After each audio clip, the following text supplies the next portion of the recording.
Right now our game works. The player moves, objects fall, and collisions are detected. But something important is missing. There's no feedback. When we catch an object, nothing really happens. In this video, we're going to fix that by adding scoring and a simple user interface. Before we write any code, I want to explain a concept that will show up in almost every game you build. Game state and user interfaces are not the same thing. The score variable is a game state. The text on our screen is just a visual representation of that state. If the score changes, the UI updates. But the UI should never be the score itself. This separation helps keep your game logic clean. So the first step is we need to add a score variable.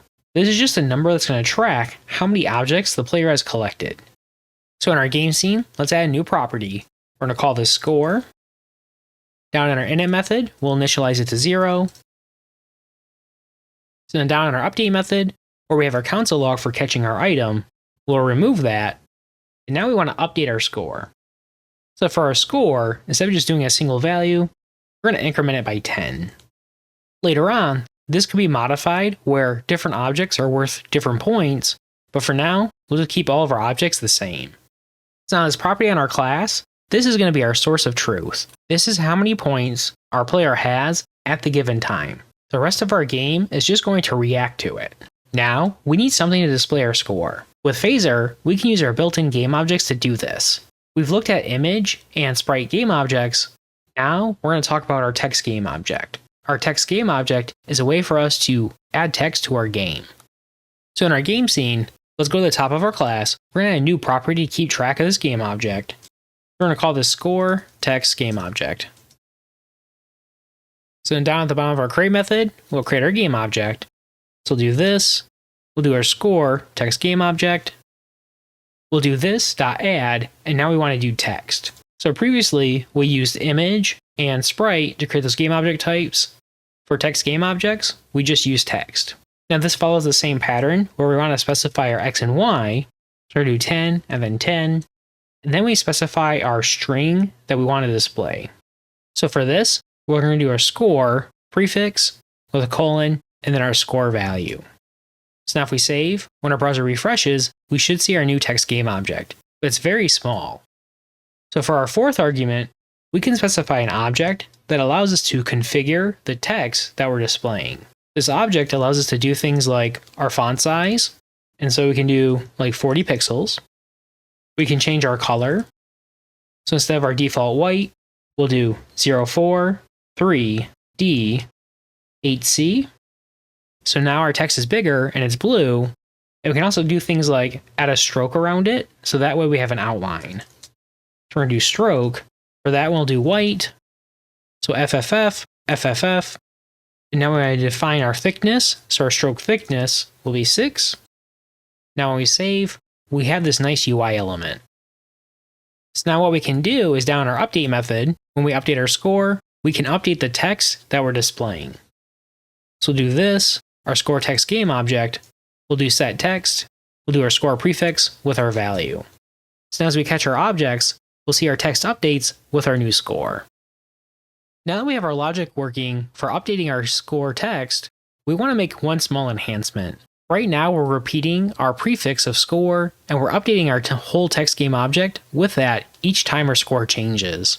One enhancement we can do is we can break these two things apart, so our prefix is one string, and then our score value is another string. This is a good enhancement because later on, we could do things like add in localization, so then that way we only have to modify our prefix one time, but then our score text wouldn't actually change.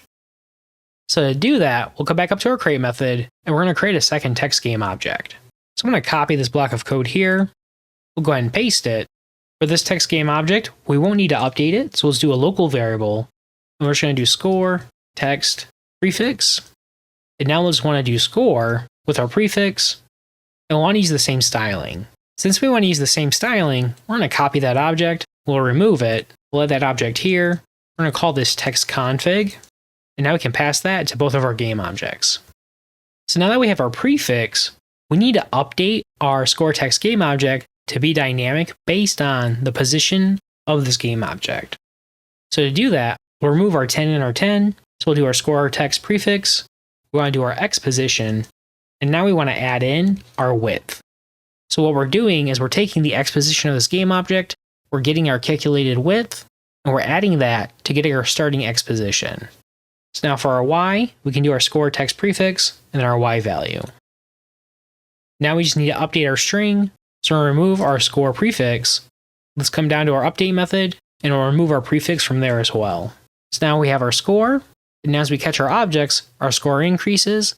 We're only updating this text game object here. And now, every time we collect our object, our score increases and our UI reflects it. This pattern is extremely common in game development. Our state will change first, and then our UI will react second. Keeping our state separate from our UI makes your game easier to maintain. For example, later we could show the score in multiple places. We could have a separate scene for a UI, a HUD, we could have a game over screen where we display the points the player has earned, a leaderboard. All of these can read from the same score variable, because the logic and display are not tangled together. Even a simple score counter adds a lot of feedback. Now the player knows what they're doing right, and the feedback loop is what makes games satisfying. We'll add more polish later, but this is the foundation. Right now, our game can go on forever. There's no way to win or lose. In the next video, we'll add actual game rules. We'll track missed objects, define a game over condition, and add a way to restart the game. And at that point, we'll have a complete playable loop.